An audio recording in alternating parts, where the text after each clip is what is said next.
Selain mengejar keberkahan dan ridho dari Allah Subhanahu wa Ta'ala, silaturahmi saat Lebaran juga bisa menciptakan kesan yang baik. Pasalnya di momen ini kita akan saling bermaaf-maafan satu sama lain. Idul Fitri juga turut menjadi momen mempertemukan kembali mereka yang sudah lama tak berjumpa. Terkait adanya perihal tersebut, tepatnya pada hari Minggu tanggal 7 Mei 2023, Komite Reformasi Kabupaten Belitung menggelar acara halal bihalal di Wisma Aditya. Dalam pelaksanaan acara tersebut, dihadiri Wakil Bupati Ishak Merobi, pihak-pihak Forkopimda, tokoh-tokoh perjuangan Provinsi Kepulauan Bangka Belitung, tokoh pemuda, tokoh ulama, mantan Wakil Gubernur Provinsi Bangka Belitung, anggota DPD RI Darman Syah Hussein, Bapak Muas SH, dan kalangan masyarakat lainnya. Pelaksanaan acara halal bihalal reformasi tahun 2023, Arani Abdul Rani Rashid, selaku Ketua Panitia dalam sambutannya menegaskan,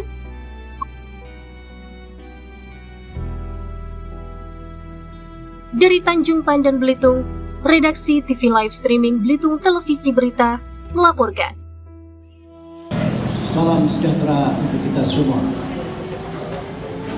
Alhamdulillahirabbil alamin. Wassalatu wassalamu ala asyrofil mursalin wa ala alihi washabihi ajma'in.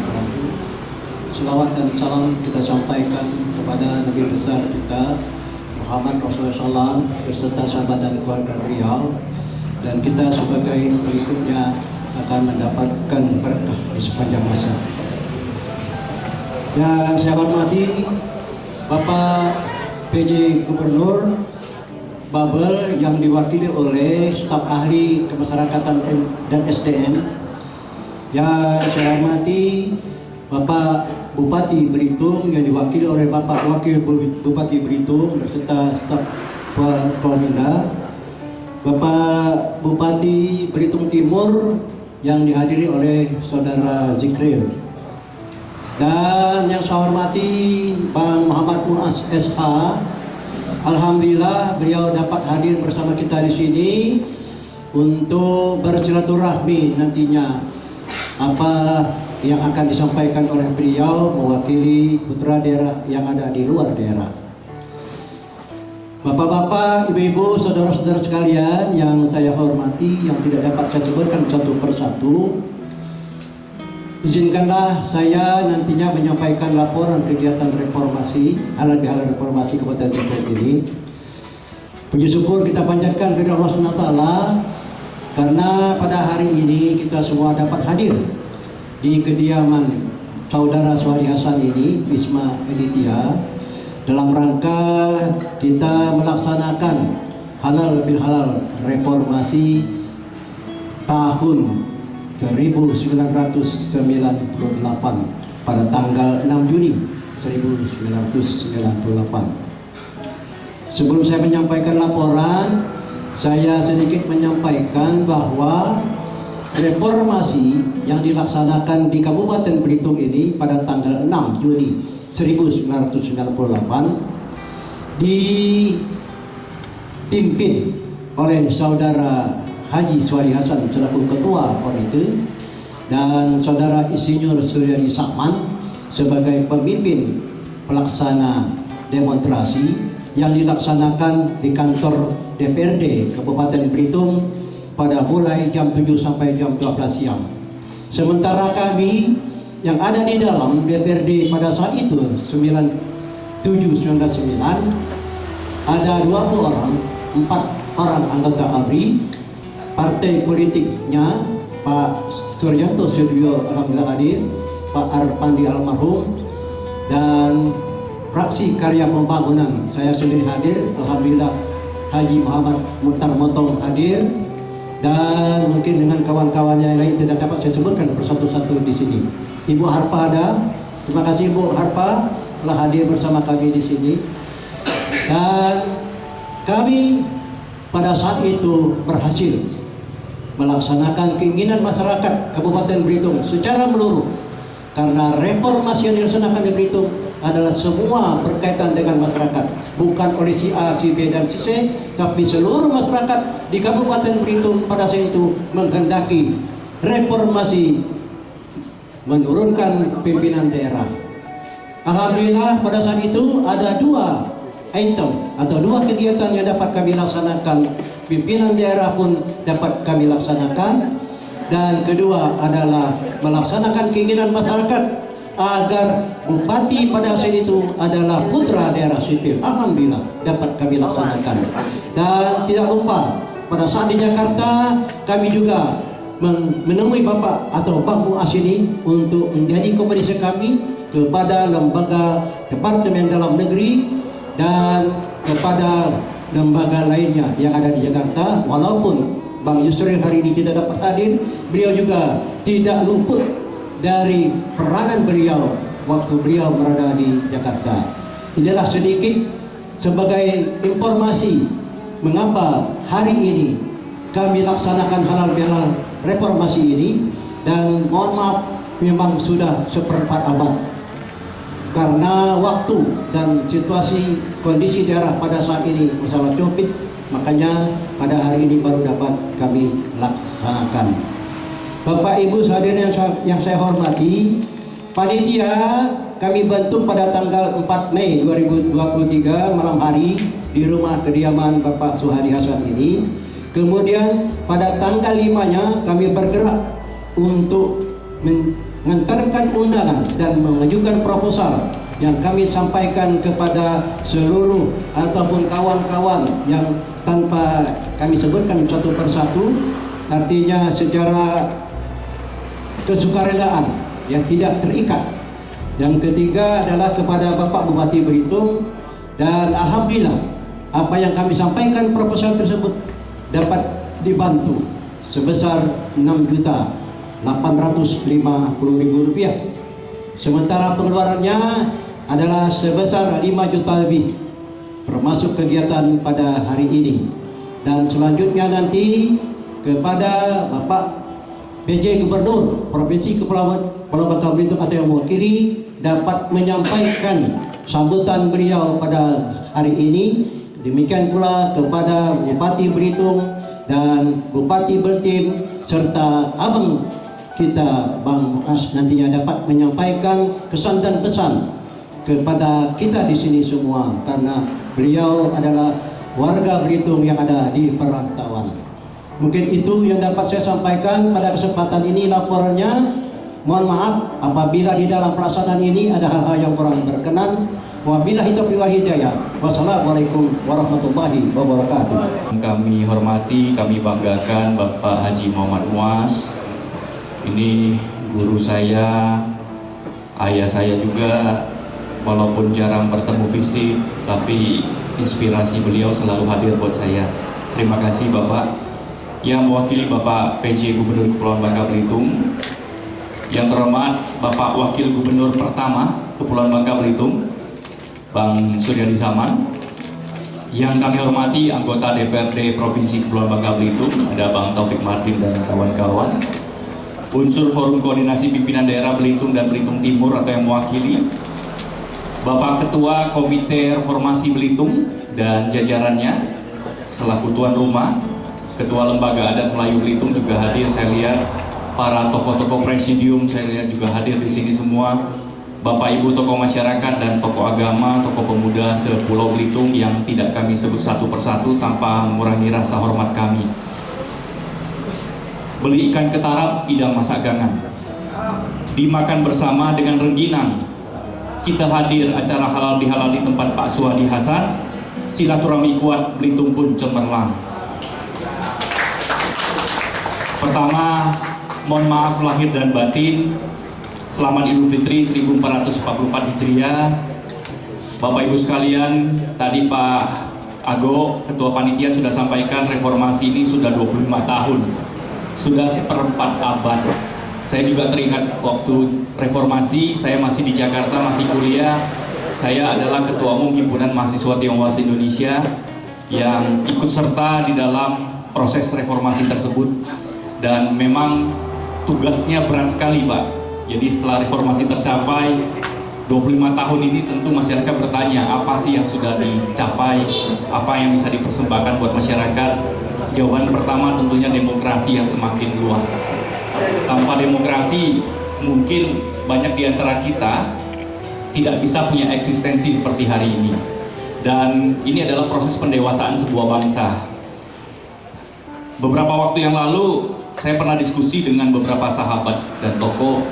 Saya mendapatkan satu inspirasi. Mengapa sih setiap daerah di Indonesia itu jarang tumbuhnya cepat gitu? Pembangunannya tuh sering terlambat. Jawabannya sebenarnya setiap ganti pemimpin, kita ganti program, Pak. Jadi kalau 5 tahun orang jadi bupati, wali kota, gubernur udah selesai, dia nggak nyalon lagi lah begitu. Atau dia nyalon, dia kalah, terpilih yang baru. Yang baru tuh biasanya buang tuh semua programnya.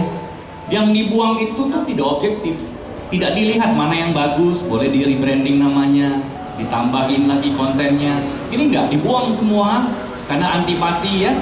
Kalau istilah sekarang anti desa, Pak, dibuang semua, ganti yang baru. Jadi akhirnya kita ini mubazir APBD, mubazir waktu, mubazir kebijakan.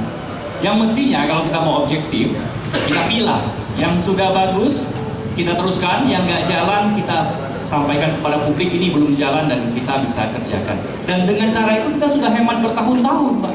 Dan APBD yang triliunan, APBD Belitung itu 1 T setiap tahun. Kali 5 tahun itu 5 triliun.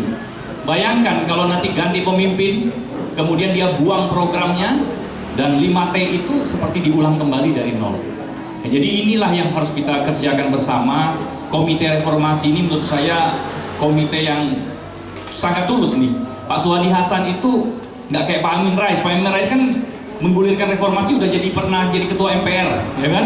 Pak Suhadi belum jadi apa-apa nih Pak Suhadi. Ya, jadi ini tugas kawan-kawan untuk menjadikan Pak Suhadi menjadi sesuatu juga. Ya, jadi jangan sampai diabaikan juga, beliau punya jasa cukup besar buat Belitung ini ya. Dan kalau memang Pak Suhadi ini lebih pantas, lebih layak, kita sedang menjabat ini, bolehlah legowo kasih beliau yang jabat berikutnya, kan begitu ya. Gak masalah itu ya, memang sudah saatnya buat beliau juga ya. Kemudian Bapak Ibu sekalian, saya perlu berterima kasih dengan Pak Muas dan juga jajaran pemerintah pusat dan juga semua networking pusat yang kita punyai.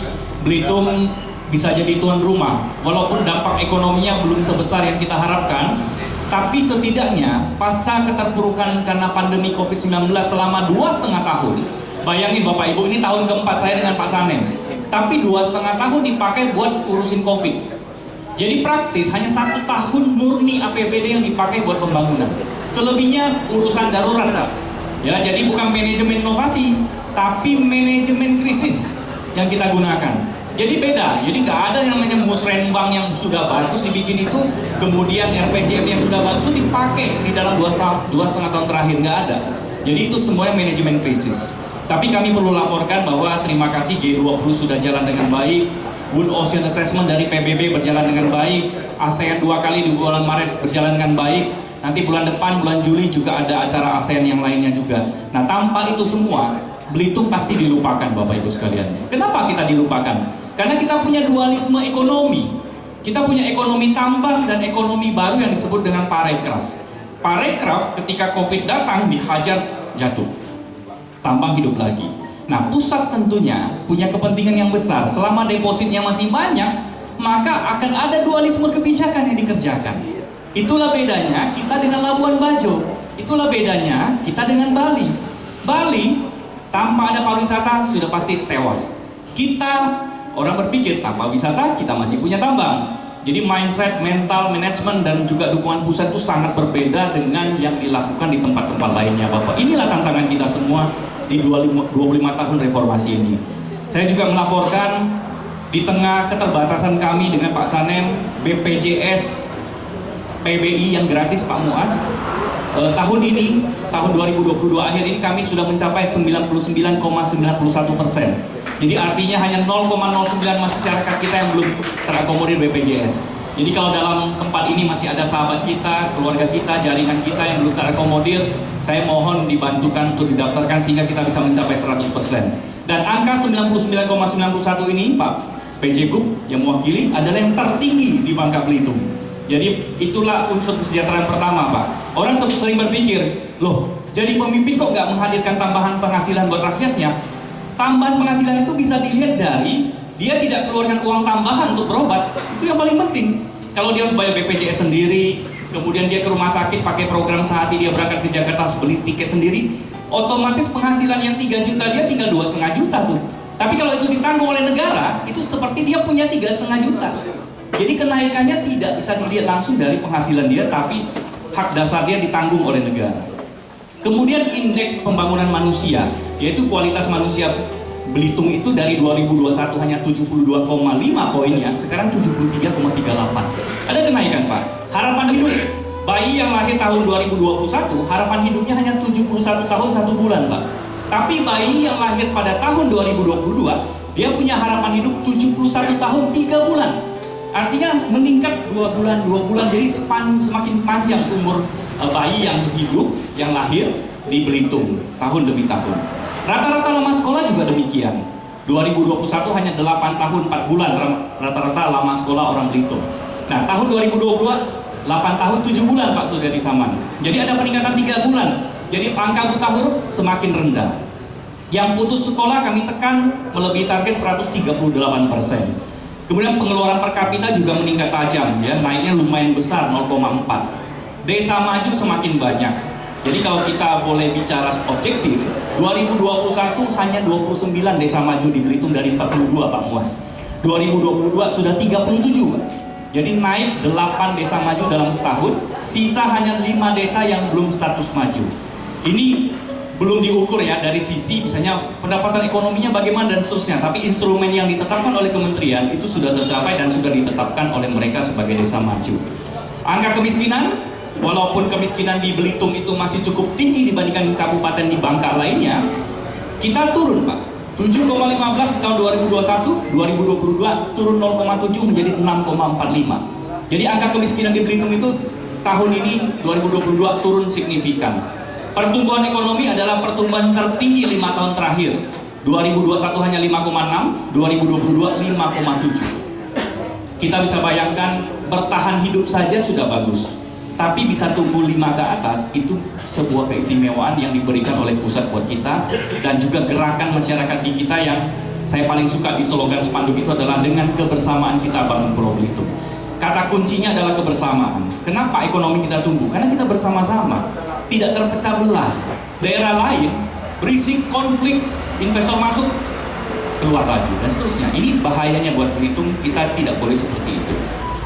Kunjungan wisatawan walaupun belum signifikan, kita mulai pulih perlahan-lahan 25%. 2021 jatuh terjun bebas 184.000 saja jumlah wisatawan Pak. 2022 menjadi 300.000 Pak. Jadi ada naik 110.000 wisatawan. Jadi pelan-pelan. Dulu sebelum Covid 490.000 Pak. Jadi masih jauh sih memang ya. Makanya kalau Hotel Pak Dulen agak sepi, mohon maaf Pak. Memang pulihnya tidak bisa langsung sekejap ya. Kalau Wisma Aditya saya lihat ramai terus ya. Ini resepnya juga manjur ini kelihatannya ya. Dan di kesempatan ini kami mohon pamit juga Pak Muas dan Bapak Ibu sekalian. Ini tahun terakhir saya dengan Pak Sanem. 31 Desember yang akan datang, kira-kira 7 bulan lagi kami sudah selesai bertugas. Boleh dibilang tidak terasa kalau bekerja terus, tapi juga dibilang ini sangat melelahkan, iya.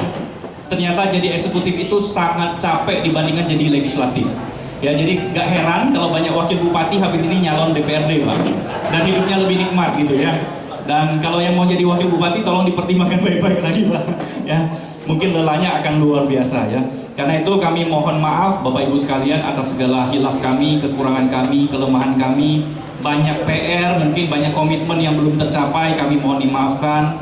Dan tentunya PR kami masih super banyak. Yang saya sebut itu hanya instrumen awal. PR-nya masih banyak, yang bisa dikritisi masih banyak. Karena itu kami mohon Bapak Ibu yang meneruskan nanti tetap memberikan gagasan, idenya, memberikan kontribusinya dalam kebijakan. Siapapun yang jadi pemimpin ke depan, jangan dirubah yang sudah bagus begitu. Yang tidak bagus, kerjakan supaya masyarakat bisa lebih cepat mengakselerasi itu semua. Saya rasa itu yang bisa kami sampaikan. Terima kasih juga Pak Muas dan kawan-kawan sekalian yang memberikan kesempatan saya untuk memberikan sambutan pertama kali. Saya harus mewakili Pak Sanem dalam 2 acara berturut-turut. Acara ini dan juga acara 82 tahun Paroki Regina Pacis yang dihadiri oleh Bapak Uskup yang jam 11 ini akan dimulai. Selamat datang Pak Darmansyah Hussein. Ini senator kita. Kemudian ada anggota DPD. Ya Pak Dar. Pak Abdurrahman Sausen, kemudian juga mantan Saya tutup dengan pantun. Bupati Belitung. Pada pelaksanaan acara ini begitu banyak tamu-tamu yang hadir, ada tokoh Hah? masyarakat, Nggak jadi berpantun Pak, karena Bapak udah datang. Jadi saya simpan pantun ini buat Bapak aja. Baik Bapak Ibu sekalian, terima kasih sekali lagi, saya mohon pamit tanpa mengurangi rasa hormat kami kepada Bapak Ibu, dan sebenarnya saya sangat ingin mendengarkan sambutan dari Pak Suhadi, Pak Muas, karena dua ini inspirator ya di daerah dan juga di pusat. Dan nanti saya lihat dari videonya Atup saja Pak. Jadi Atup sudah merekam di situ dan saya akan resapi apa yang Bapak sampaikan buat kami menjadi satu pedoman Pak di sisa waktu kami. Terima kasih, selamat pagi, salam sejahtera, salam kebersamaan dalam keberagaman. Bismillahirrahmanirrahim. Assalamualaikum warahmatullahi wabarakatuh.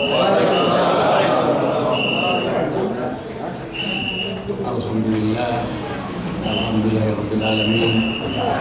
Wassalatu wassalamu ala asyrofil anbiya'i wal mursalin sayyidina Muhammadin wa alihi washabbihi ajma'in. Yang saya hormati Muas sebagai sesepuh tokoh masyarakat Belitung dan Bangka Belitung yang ada di Jakarta, dan kita harus jujur bahwa kontribusi beliau sangat besar terhadap daerah ini. Yang saya hormati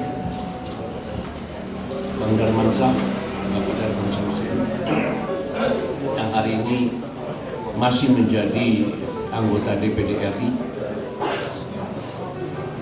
dan bupati 2 kali di Belitung.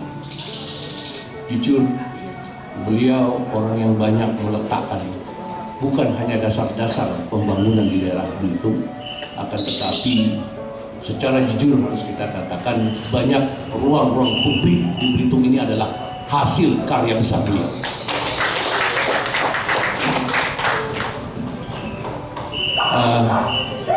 Bapak-bapak Forkominda yang saya hormati, ada mewakili dari Kapolres, ada mewakili dari Kodim, ada sahabat saya Om Aguru mewakili Kejaksaan, ada Jibril mewakili Bupati, itu junior saya di Jogja, dan juga ada Pak Sunardi mewakili Gubernur sebagai staf ahli.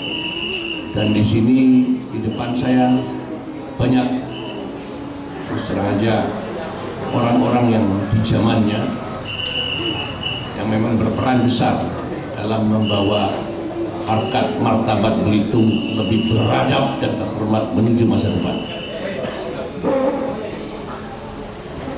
Saya tidak sebutkan satu persatu, tapi di sini ada Pak Surya Bisaman lah.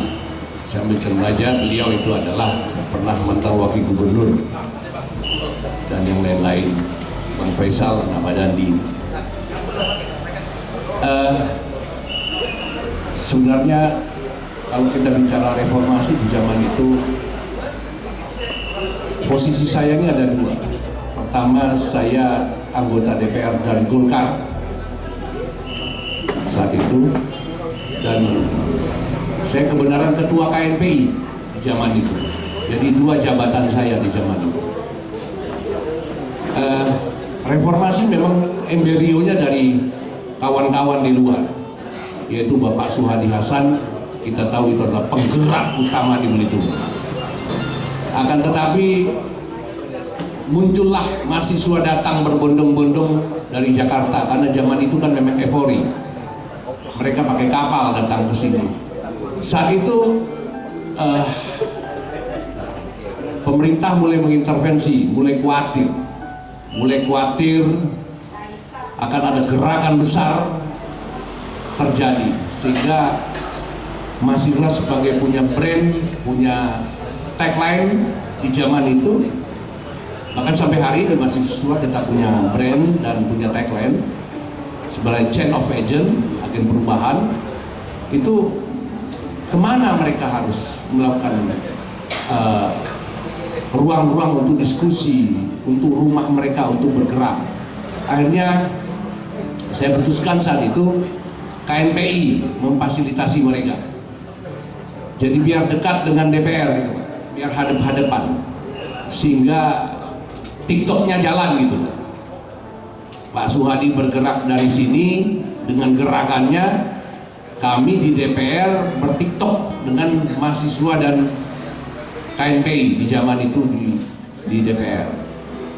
Akhirnya inilah lahirlah reformasi. Jadi komponen reformasi sebenarnya di Belitung dimotori oleh Bapak Suhadi dan rakyat Belitung beserta mahasiswa. Itulah komponen penggerak reformasi. Dan reformasi kita itu betul-betul damai. Karena tidak ada satu batu pun yang keluar atau apapun bentuknya di zaman itu. Padahal zaman itu kurang lebih 20.000 sampai 30.000 massa yang ada di DPR zaman itu. Dan sejarahnya umur saya 60 tahun ini hanya ada 2 gerakan besar yang pernah dilakukan yang memunculkan massa di atas 10.000. Pertama adalah reformasi, yang kedua adalah ketika kita seperti referendum minta Bangka Belitung menjadi provinsi dan mendapat pengakuan dari kawan-kawan DPR pusat di Gedung Nasional. Itulah dia. Itulah aksi besar. Artinya orang Belitung jangan cuba-cuba. Mau dia lah serius, hati-hati. Dia lebih bisa luar biasa untuk mengumpulkan rakyatnya. Nah, itulah orang Belitung. Ternyata karakternya seperti itu. Jadi saat itu kita menangkap sinyal ini di dalam DPR. Akhirnya alhamdulillah. Tuntutan utama sebenarnya aneh ini, menarik sebenarnya reformasi ini. Tuntutan yang kalau di Jakarta kan reformasi bicaranya demokrasi, bicaranya keadilan kan, menuntut demokrasi keadilan. Kalau di sini singkok tembak, jatuhkan UID TP Alam. Nah, ini kan nanti gini. Jadi lucu kan reformasi ini. Jatuhkan UID TP Alam. Tema itu cuma satu, jatuhkan UID TP Alam.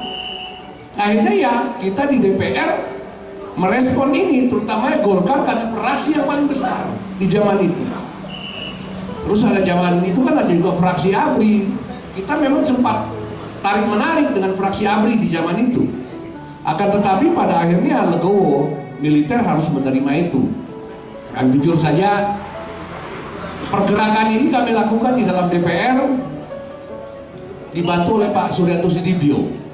Karena untuk memutuskan, saya ingat betul Pak Suryanto ya, untuk memutuskan paripurna di DPR, kalau tidak salah, untuk kita rekomendasi ke Mendagri, itu kan kita TikTok dengan anak-anak SMA dan mahasiswa. Kita TikTok saat itu. Bagaimana TikToknya?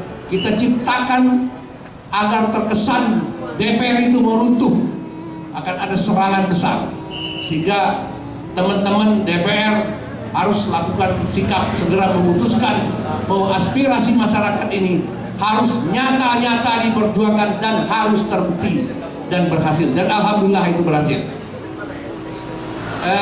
Kalau masalah sipil untuk menjadi bupati, keinginan itu sebenarnya kuat, cuma terbelah. Keinginan jujur itu kan terbelah, karena saat itu ada yang menginginkan militer, ada yang menginginkan kembali sipil menjadi bupati. Tapi yang jelas kita sepakat putra daerah harus menjadi bupati. Maka lahirlah abang kita almarhum saudara Ishak Jainuddin bupati pertama. Nah, jadi inilah sebenarnya perjalanan yang harus saya sampaikan, bahwa perjalanan reformasi seperti ini yang saya ketahui dan saya ada di dalam sana di zaman itu. Dan karena ini momentum yang tepat buat saya, karena ini halal bihalal sekaligus, maka saya juga mohon maaf lahir dan batin. Satu hal dicatat bahwa tahun ini adalah tahun politik, tahun hingar-bingar, tahun hiruk-pikuk politik. Maka saya berharap akal sehat kita lahir, karena Belitung ini harus melahirkan pemimpin yang lebih baik, yang lebih hebat dari pemimpin yang ada sekarang ini. harus lahir itu. Dan jangan pernah khawatir bahwa pemimpin masa lalu yang hebat tidak akan pernah mewarisi masa hari ini, tidak. Karena kita mencari pemimpin yang akal sehat, mudah-mudahan pemimpin ke depan yang sehat itu masih mampu menjalankan program pemimpin yang ada sekarang ini. Jadi jangan pernah kita khawatir dengan itu. Dan di sini mumpung ada wakil gubernur, ada mewakili gubernur, Pak Sunardi, mumpung PJ ini cuma 1,5 tahun, efektifnya 1 tahun, tolong Pak realisasikan perjuangan kami Persedium Bangka Belitung untuk agar monumen perjuangan Bangka Belitung itu betul-betul direalisasikan di tahun anggaran ini. Ini harapan kami, karena hal-hal yang seperti ini sederhana tapi bisa menyakitkan perasaan kami. Dan sakitnya perasaan kami, salah satu yang sudah dibuktikan, walau memang itu sulit direalisasikan, tapi ini adalah perjalanan politik. Bisa saja pada satu saat terjadi. Itulah tadi yang disampaikan oleh Bapak Haji Suhadi Hasan. Kalau memang seperti ini, kita pindah dari Babel ke Jakarta. Itu kan salah satu bentuk pikiran politik yang memang hati-hati. Karena negeri ini memang begitu sederhana hari ini, segala sesuatunya bisa terjadi. Nah, inilah mungkin yang bisa saya sampaikan. Kurang lebih saya mohon maaf. Tentunya dalam bertutur bernarasi banyak hal yang kurang, karena kesempurnaan adalah milik Allah.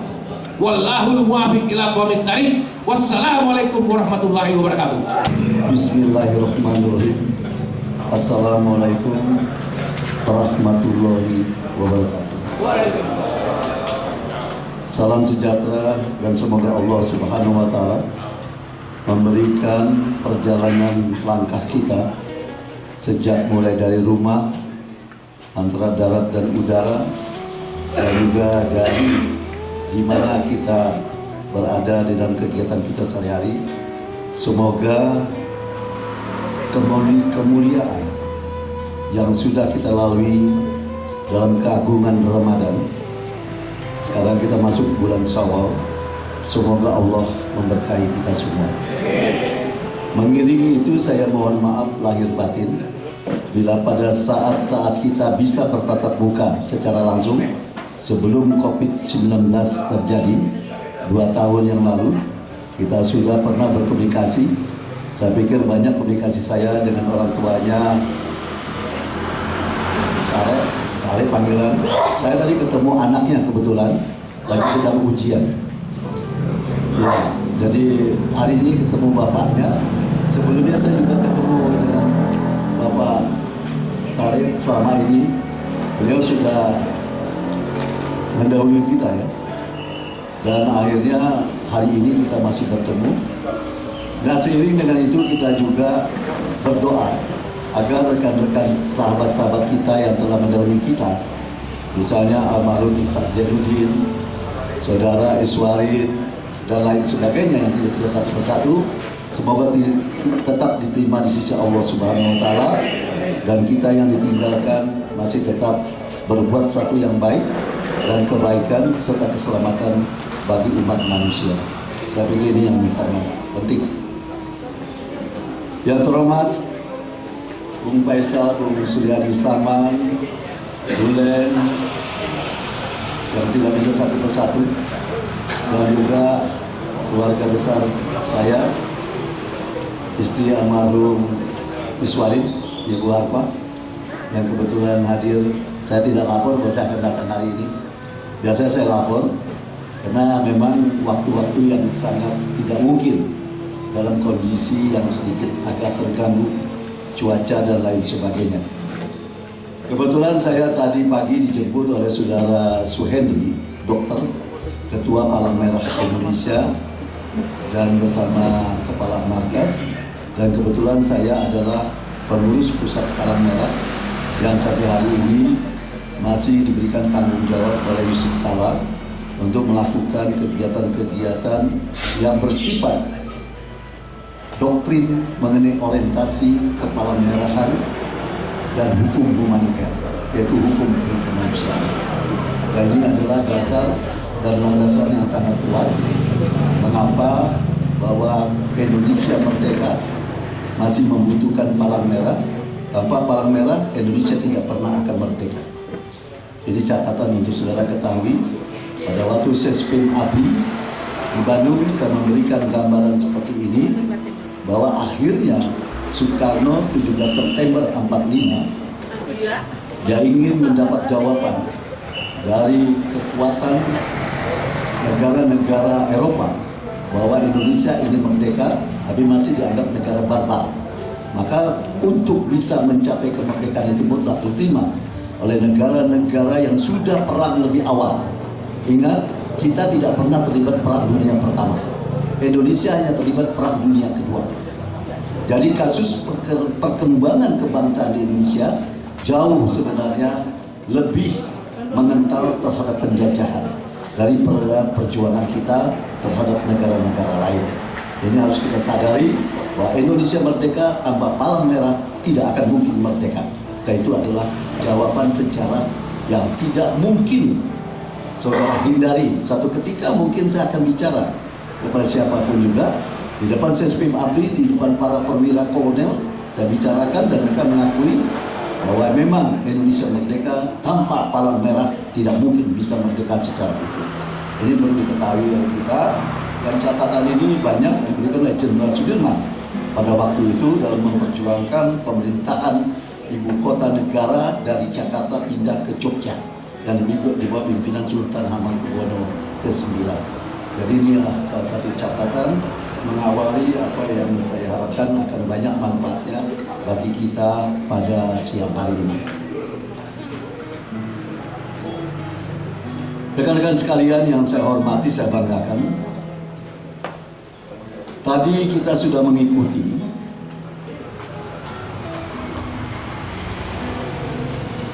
jejak memori perjalanan panjang apa yang terjadi dalam membangun sebuah pemerintahan di dalam sebuah negara yang memang sudah merdeka selama 78 tahun. Ini tidak mudah menurut saya, karena bagaimanapun sesuatu yang kita akan laksanakan dengan sumber daya manusia yang kuat tidak mungkin bisa kita selesaikan dengan baik kalau kita tidak punya SDM yang profesional. Saya masih ingat pada waktu Suryani Saman datang ke rumah saya membicarakan soal tentang Provinsi Bangka Belitung, tentang masalah Belitung. Datang beliau ke rumah, baru selesai dari Institut Teknologi Bandung kalau nggak salah, dan beliau bicara dari hati ke hati, bertukar pikiran dalam mendiskusikan bagaimana memecahkan masalah tentang sumber daya manusia yang ada dalam kepemimpinan dia. Saya pikir hal inilah yang menarik perhatian saya untuk kita mencoba mengumpulkan para akademisi yang bisa memecahkan permasalahan dalam perjalanan ke depan. Di samping jelas para ulama dan umarau juga adalah bagian yang paling penting. Tapi paling penting bagaimana memecahkan masalah tentang penyelesaian terhadap pemerintahan yang memang sampai hari ini belum kita dapatkan yang terbaik. Saya setuju. Tapi kita juga tidak perlu mencari-cari persoalan apa yang sudah terjadi, tapi yang pasti bahwa kita masih lemah di dalam mengantisipasi demikian. Nah, dengan demikian ruang demokrasi sebenarnya sudah dibuka oleh Saudara Presiden Insinyur Joko Widodo. Ruang demokrasi kalau saudara ikuti sampai terjadinya masa lalu legenda kerajaan Indonesia dibangkitkan kembali, berarti ruang demokrasi. Dan ruang demokrasi ini dia tidak lakukan dengan adanya intelijen untuk mematai-matai pertemuan seperti apa yang dikatakan saudara Muda dan sebagainya. Jadi ruang demokrasi ini adalah milik rakyat. Rakyatlah yang menentukan demokrasi ini. Rakyatlah yang menentukan pemerintah ini jalan atau tidak. Rakyatlah yang menentukan bagaimana pemimpin itu tidak korupsi, bagaimana pemimpin itu tidak penyalahgunakan kekuasaan. Itu yang harus kita sebarluaskan. Karena ruang demokrasi sudah ada, kita manfaatkan ruang demokrasi ini. Dan terus terang, ruang demokrasi inilah yang mengikat kita satu sama lain untuk berbicara tentang tanggung jawab kita sebagai warga negara Indonesia. Saya yakin bahwa pagi hari ini atau siang hari ini kita berkumpul, selain kita berhalal bihalal, selain kita bertatap muka, sudah 2 tahun kita tidak bisa bertatap muka, dan selain itu juga memang kita butuh komunikasi di antara kita. Nah, kebutuhan inilah yang sangat esensial di dalam pendidikan oleh Tuhan yang Maha Kuasa. Jadi kita ada di muka bumi ini adalah pendidikan, sekolah yang diberikan oleh Tuhan. Hanya 2 yang dia lontarkan. 1, kepentingan dunia di dalam keadilan bagi bangsa, bagi masyarakat. Dan kedua, tujuan kita kembali ke akhirat sesuai dengan apa perintah agama. Jadi hal ini yang sebenarnya harus kita camkan. Jadi ini pendidikan, ini sekolah yang telah diberikan Allah Subhanahu wa Ta'ala. Ada pendidikan di SD dengan PAUD-nya, ada pendidikan di SMP, ada pendidikan di SMA. Tapi pendidikan di muka bumi ini adalah pendidikan yang diberikan oleh Allah. Hanya 2. Pertama, untuk membangun kesejahteraan masyarakat, dan kedua, kembali kepada Allah sesuai dengan perintah dengan agama kita masing-masing. Saya pikir inilah hal-hal yang patut kita inikan. Bagi saya, segala perjalanan dan napak tilas yang kita lakukan adalah sebuah catatan yang sangat mahal. Dan itu ada di kita semua. Saya ingin sampaikan kepada rekan-rekan sekalian, untuk tidak terlalu kita salah memandang seseorang. Saya berada di ring satunya Indonesia di DPR selama 35 tahun. Saudara boleh bayangkan. Tidak pernah saya di birokrasi. 35 tahun. Mungkin saudara Dulen tahu sekali itu. 35 tahun dari mulai MPR menggantikan Pak Armah, Ibu Armah, istrinya dari sekretaris daerah Provinsi Sumsel, sampai menjadi anggota DPR. 35 tahun saya mengarungi diri satunya negara dipimpin oleh Soeharto. Apa yang saya dapatkan? Saya banyak belajar dari mereka. Dari mulai Jenderal Soeharto, Ali Murtopo, sampai semua jenderal yang ada, termasuk Tri Susino, Sudarmono, dan lain sebagainya. Ada manfaat yang saya terima dari mereka, bukan uang, bukan tanah, tapi pikiran-pikiran yang perlu saya camkan di kalbu saya. Karena satu ketika pasti saya akan seperti mereka, tapi harus lebih baik dari mereka. Dan inilah yang saya lakukan sekian puluh tahun. Saya tidak pernah mewakili anggota DPR dari Provinsi Bangka Belitung. Itu hidup saya sampai hari ini. Saya mewakili Sumatera bagian selatan, karena pada saat saya mewakili Provinsi Bangka Belitung masih menyatu kepada Provinsi Sumatera Selatan. Ini kalau saya katakan. Jadi kalau sekarang ada orang yang mewakili Bangka Belitung, alhamdulillah. Tapi harus lebih banyak memperhatikan Bangka Belitung. Karena bagaimanapun Bangka Belitung masih sedang membangun. Ini kepulauan, bukan daratan. Kepulauan ini cukup sulit membangunnya. Pada waktu peristiwa banjir di Gantung, saya selaku Ketua Palang Merah datang ke Gantung. Ada banjir tempat lain, ada kebakaran, sebagai Palang Merah saya datang. Dan itu semua saya lakukan. Di antara sebagai seorang politisi dan lain sebagainya. Saudara bayangkan tahun 1994 saya sudah masuk dalam struktur kader Partai Golkar. 1994. Tapi sampai hari ini, tanggal 6 kemarin, Charles dijadikan raja ketiga Inggris. Umurnya 74 tahun, sama dengan umur saya, cuma mungkin beda dari air mukanya. Ya itu kenapa? Karena rahmat Tuhan. Kenapa? Karena kita tidak bertentangan dengan Tuhan. Tuhan memberikan yang terbaik sama kita, ya itu saja kita terima. Maka itulah ada disebut trilogi di dalam agama, antara itikad, doa, dan tawakal. Nah, kalau kita sudah sampai pada tingkat seperti itu, hanya sufi yang bisa kita jadikan landasan. Nah, rekan-rekan sekalian, saya berharap bahwa segala sesuatu yang kita ingin bangun, bukan kita ingin pindahkan provinsi ini, tapi yang kita harus bangun dan kita jawab, berapa banyak SDM kita yang punya kemampuan untuk berkompetitif dengan mereka yang ada di daerah kabupaten lain. Itu yang paling penting menurut saya. Kalau saya buka hari ini kepada saudara, tapi mohon ini jangan dijadikan alat apa-apa. Saudara Yusril Ija Mahendra 2 minggu yang lalu ngobrol sama saya di Jakarta. Berdua kita ngobrol, dan disinilah kita mulai memasuki hati kita masing-masing. Karena kalau bicara Yusril dengan saya, bapak saya adalah keturunan Muhammadiyah, bapak Yusril adalah Masyumi. Dua-duanya selalu berjalan di Belitung Timur itu sebagai dua orang yang kontradiktif. Nah, apa yang saya dapatkan dari dia? Pengalaman yang cukup menarik. Untungnya Yusril tidak jadi gubernur DKI. Kalau Yusril jadi gubernur DKI, kita bisa pindah ke DKI. Tapi karena waktu itu Yusril dikalahkan oleh saudara Anies yang waktu itu melawan Ahok. Saudara bayangkan, Yusril adalah salah satu calon sebenarnya yang sudah diperhitungkan untuk bisa memimpin DKI. Tapi persoalannya bukan partai politik, kekuasaan yang menentukan.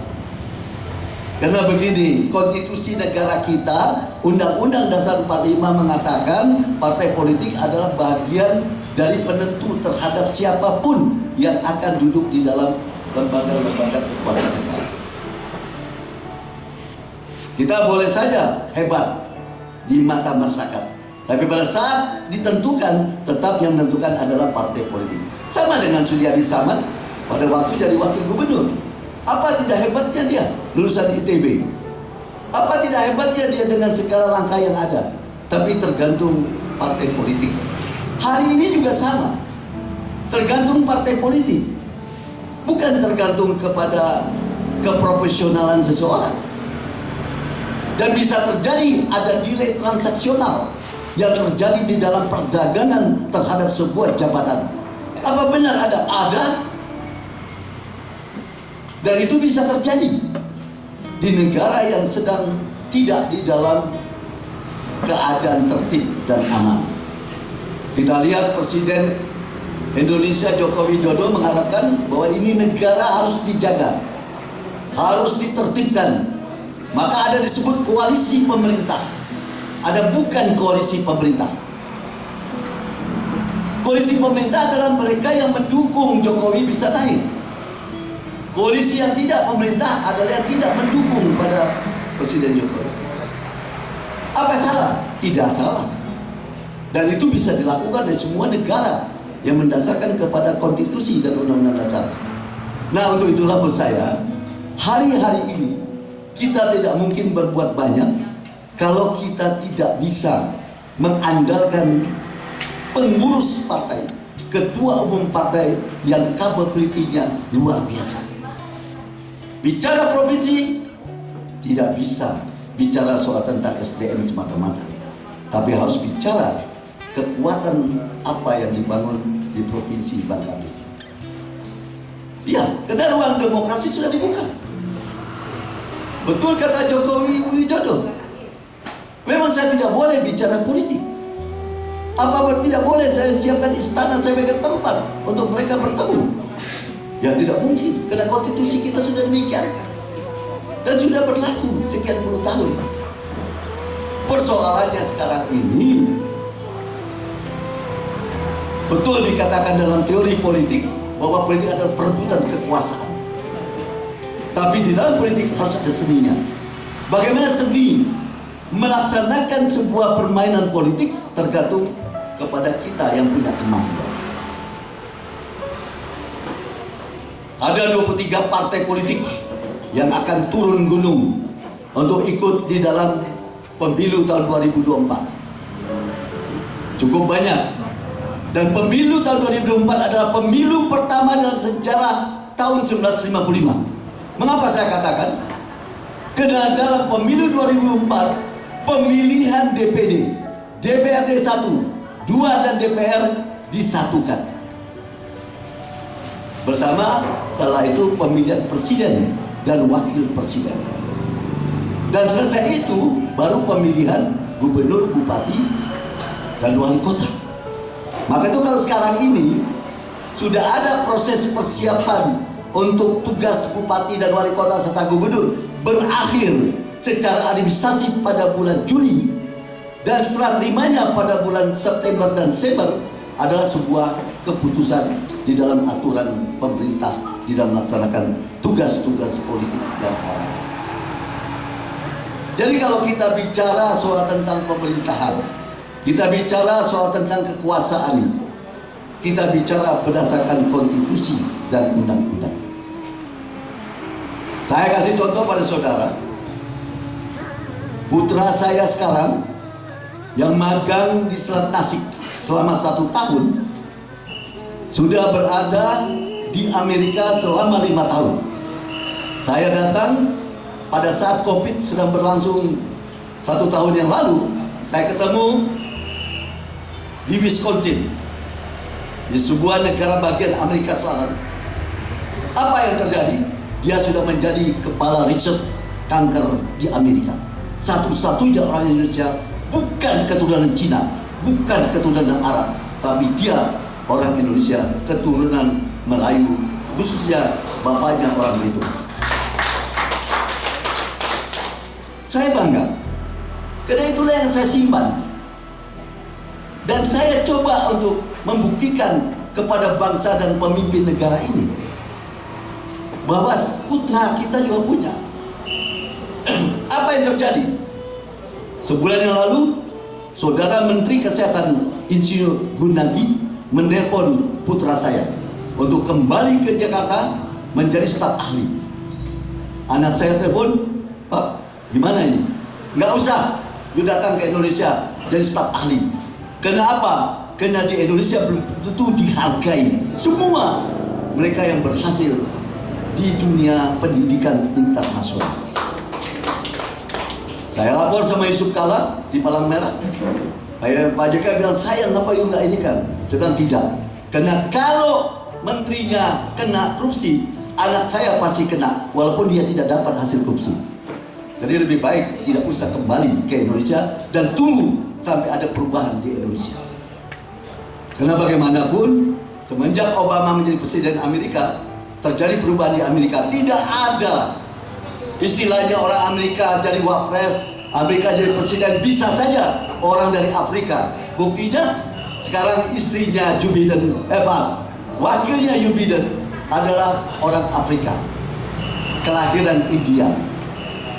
Jadi saya bilang sudah, pokoknya kita maklumi saja. Bukan kita tidak mau bersumbang kepada negara, tapi kita harapkan negara membersihkan korupsi yang ada di negara ini. Itu yang paling penting. Reformasi terjadi karena ada istilah penyalahgunaan wewenang, kekuasaan tanpa batas. Itu yang tadi diungkapkan. Ada kekhawatiran korupsi terjadi akibat penyalahgunaan kekuasaan. Mengapa reformasi dilaksanakan? Karena reformasi dilaksanakan untuk mengingatkan siapapun yang ada di tanah air ini harus sadar bahwa korupsi sudah merajalela dan korupsi sudah menjadi tidak lagi simpatik, menjadi ukuran bagi rakyat yang menderita. Saudara bayangkan kalau hari ini saya menjadi anggota DPR 35 tahun, terus menjadi anggota Dewan Pertimbangan Agung waktu Pak Habibie diangkat menjadi presiden, menjadi presiden, terus saya menyalahgunakan wewenang. Saya tidak pernah akan berhadapan di depan saudara-saudara dan tidak akan pernah ada di depan saudara. Maka itu saya merasa malu kalau saya berbuat itu dan merusak bukan citra keluarga saya, citra di mana tembunya saya ditanamkan di Kampung Buding di Pulau Belitung ini. Itu yang tidak mau saya terjadi pada diri saya. Apa sih yang tidak kita bisa manfaatkan? Semua bisa. Punya senior saya, Saudara Akbar Tanjung, yang hari ini beliau tidak lagi bisa bicara di depan umum karena kondisi kesehatannya sudah terganggu. Kita punya dulu tokoh-tokoh Kosmas Batubara dan semua membangun kepentingan Indonesia yang adil, makmur, tanpa korupsi. Nah, ini sebenarnya sudah disiapkan oleh teman-teman kita, termasuk apa yang dilakukan oleh Suhadi CS. Kalau Suhadi salah menempatkan dirinya, mungkin tidak ada orang yang akan datang, termasuk saya. Tapi karena Suhadi berjuang tanpa reserve, tanpa pamrih, kita backup dia, perjuangan dia, supaya tetap membangun Belitung dari sebuah kesadaran. Nah, rekan-rekan sekalian, jadi apa yang terjadi hari ini adalah catatan yang tidak mungkin dapat diulang kembali. Dan catatan ini sangat mahal. Mahal dalam pengorbanan waktu, mahal dalam pengorbanan energi, dan mahal dalam pengorbanan pikiran. Tapi percayalah, ruang demokrasi sudah dibuka oleh Presiden Republik Indonesia, Saudara Insinyur Joko Widodo, untuk kita memainkan peran secara baik, secara jujur dan secara aktif. Tapi ingat, jangan ada kesalahan yang kita perbuat dengan dasar dilatar belakangi korupsi. Itu berbahaya. Dan rakyat muak melihat seperti itu semua. Maka itulah saudara sekalian, buat saya, forum seperti ini sangat dimungkinkan ke depan yang lebih baik. Provinsi Bangka Belitung pada tanggal 20-21 November tahun 2000, saya dengan resmi menghantarkan teman-teman putra Bangka Belitung ke tempatnya Akbar Tanjung untuk diketok palu. Sebelumnya saya sudah bertemu dengan tokoh-tokoh Bangka di Jalan Teguh Umar, Saudara Abdul Sani antara lain. Apa yang kita bicarakan? Bagaimana menuangkan kepastian Provinsi Bangka Belitung menjadi hak yang sama. Tidak ada membedakan ini Bangka, ini Belitung, tapi ada hak yang sama. Dan kita minta tidak ada istilah Bangka menjadi gubernur, wakil orang Belitung. Bukan itu sebenarnya. Yang ada bagaimana menselaraskan program pembangunan di dua daerah ini agar bisa memberikan keadilan kepada masyarakat. Dan sekarang kita bertanya, dan sudah Saman juga tadi bertanya, sudah ada 5 tahun menjadi wakil gubernur, tidak bisa berbuat apa-apa karena kondisinya tidak real. Dan menurut saya, inilah yang harus kita siapkan, konsep-konsep kematangan di dalam kepemimpinan tahun 2024. Jangan takut, desak semua partai politik yang ada di provinsi, di Kabupaten Belitung. Berikan pikiran kepada teman-teman di Provinsi Bangka atau di Kabupaten Bangka agar pembangunan di Belitung ini seimbang, seirama, dan seadil-adilnya bagi masyarakat yang ada tinggal di Belitung. Saya pikir inilah yang harus kita lakukan. Nggak usah kita lari dari keadaan yang memang sudah salah. Jadi pada saat kita menyampaikan pemikiran untuk provinsi, terus terang ini provinsi jadi karena Belitung ikut serta. Tokoh-tokoh Belitungnya lebih dominan mengaturnya. Saudara tahu kalau dalam sejarah kepolitikan Indonesia, antara perbedaan Bangka dan Belitung ada dua. Satu, di Bangka dilahirkan tokoh-tokoh yang profesional. Saya masih ingat waktu itu ada tokoh ahli bedah yang kebetulan dia adalah dokternya Presiden Soeharto. Tapi kita juga melahirkan tokoh-tokoh politik sentral yang luar biasa. Jangan lihat latar belakangnya. Aidit adalah juga salah satu tokoh sentral yang membuat suasana kehidupan agak beda. Setelah itu lahir tokoh-tokoh politik lainnya, membersihkan dan menjadikan putih agar tidak menjadi merah di Belitung ini. Mengapa harus kita takut? Emang kenyataan begitu. Saya belajar ngaji dari orang tuanya Edith yang tinggal di dekat rumahnya Dulen waktu itu. Hah? Iya. Saya belajar ngaji di sana. Karena yang namanya elit itu sebenarnya bukan yang berontak, tapi yang adalah yang ngajar ngaji. Dan memang mereka punya madrasah di Kalibaru Timur. Saya tahu benar itu. Dan saya pikir inilah hal-hal yang perlu kita luruskan. Jadi kehebatan orang Belitung sebenarnya luar biasa. Semua lahir dari keinginan untuk berbuat yang lebih baik, keinginan untuk membangun kesejahteraan, keadilan bagi masyarakat. Itu yang dikatakan tadi oleh Saudara Darman. Jadi sebenarnya bukan apa-apa, tujuannya sangat mulia. Cuman cara kita mengemas untuk menuju ke sana yang kita sangat mendapatkan partai politik di Kabupaten Belitung harus bersatu membangun keadilan kemasyarakatan Pulau Belitung dengan baik.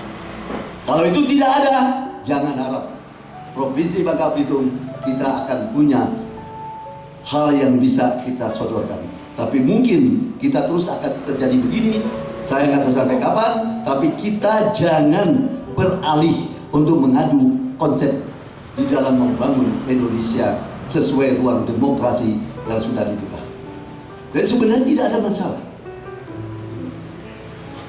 Yang ada bagaimana kita membangun ruang demokrasi ini supaya bisa kita lakukan dengan sebaik-baiknya. Karena Pak Joko Widodo saya lihat orangnya sangat terbuka, welcome. Silakan Anda koreksi, silakan Anda bikin pernyataan hal yang salah. Peristiwa Lampung, bagaimana jalannya infrastruktur yang rusak, habis semuanya. Tapi pembangunan tidak jalan. Pemerintah bilang APBN pusat 800 miliar keluarkan. Kabupaten tidak punya uang, provinsi nggak punya uang. Dan kalau kita lihat ini, berarti ada masalah di dalam kepemimpinan daerah. Nah itulah yang harus kita hati-hati, karena di Pulau Bangka Belitung ini banyak transaksi kontrak-kontrak infrastruktur yang dimainkan oleh orang-orang yang berindikasi pada kepentingan mencari keuntungan sebanyak-banyaknya, bukan memberikan keadilan kepada masyarakat di Provinsi Bangka. Saya mohon maaf, ini harus saya buka karena cukup lama saya memperjuangkan ini bersama-sama dengan Ketua Umum saya, Pak Yusuf Kala, bagaimana kita membangun Bangka Belitung ini dengan lebih baik dan bagaimana kita melihat ke depan Bangka Belitung ini dengan baik. Oke, kapan akan terjadi? Tahun 2024 kita saksikan. Hari-hari ini sudah mulai bertebaran nama-nama yang tidak asing di kita. Ada yang bicara mungkin 3 calon. Ya, 1 Saudara Prabowo, 2 Saudara Ganjar, dan 3 Saudara Anies. Tapi bisa juga 4. Besok keluar Saudara Erlangga. Dan bisa terjadi koalisinya tidak seperti yang diperkirakan oleh kita. Hati-hati, bisa berubah setiap saat. Jadi jangan kita lebih mengawali bahwa kita lebih tahu, tapi yang pasti saya tahu, tapi saya tidak mau mengawali lebih tahu. Karena persoalannya banyak masalah yang tidak akan menyelesaikan persoalan sederhana. Kalau saya buka pada saudara, hari-hari ini koalisi partai pemerintah juga tidak satu. Saudara lihat pertemuan istana, Mega pulang duluan, tapi yang lain PAN, yang lain sudah dalam kesatuan yang berbeda. Belum lagi koalisi pembaharuan yang dibangun oleh PKS, Demokrat, dan Nasdem. Surya Paloh, Ketua Umum Nasdem, dulu adalah kader Golkar asli, dan dia tahu di mana letak yang dia harus lakukan. Tapi bagi kita, saya pikir jangan kita anggap bahwa ini tidak penting. Penting. Siapapun Presiden Republik Indonesia yang akan datang akan menentukan siapa gubernur, siapa bupati, siapa wali kota di setiap daerah. Hati-hati, akan berpengaruh secara kuat. Karena bisa saja dilihat, oh itu yang jadi latar belakangnya orang merah, oh itu yang jadi orang kuning. Bukan tidak berarti kita tidak harus mengetahui, harus kita ikuti. Yang akhirnya saya sudah katakan tadi, pemilihan DPD, pemilihan DPR, pemilihan DPD 1, pemilihan DPD 2, dijadikan satu sampai pada pemilihan presiden dan wakil presiden. Tapi setelah itu baru pemilihan gubernur, bupati, dan wali kota. Berarti kita sudah tahu siapapun yang jadi presiden akan mengeluarkan kebijakan, karena dialah yang punya wewenang untuk mengatur siapa liaison officer dan siapa penghubung dia pada saatnya. Jadi supaya kita jangan sampai provinsi ini ketinggalan, saya pikir mulai sekarang ini saya juga himbau kepada teman-teman yang ada di pengurus partai, cobalah perhatikan, karena rakyat membutuhkan keadilan, rakyat membutuhkan kesejahteraan, dan rakyat membutuhkan sebuah kemampuan sumber daya manusia yang luar biasa. Saya pikir ini pesan-pesan saya kepada rekan-rekan sekalian. Insya Allah kalau kita masih panjang umur, kita masih bertemu di pemilu tahun 2024. Tapi kalau tidak, berarti Allah mencegah kita untuk tidak berada di suasana yang paling menderita bagi rakyat Indonesia. Sekian dan terima kasih. Ada kata-kata yang sangat baik. Pulau Pandan jauh di tengah, di balik Pulau Angsa dua. Hancur badan di kandung tanah, budi baik kita kenang jua. Wabillahi taufiq wal hidayah. Wassalamualaikum warahmatullahi wabarakatuh.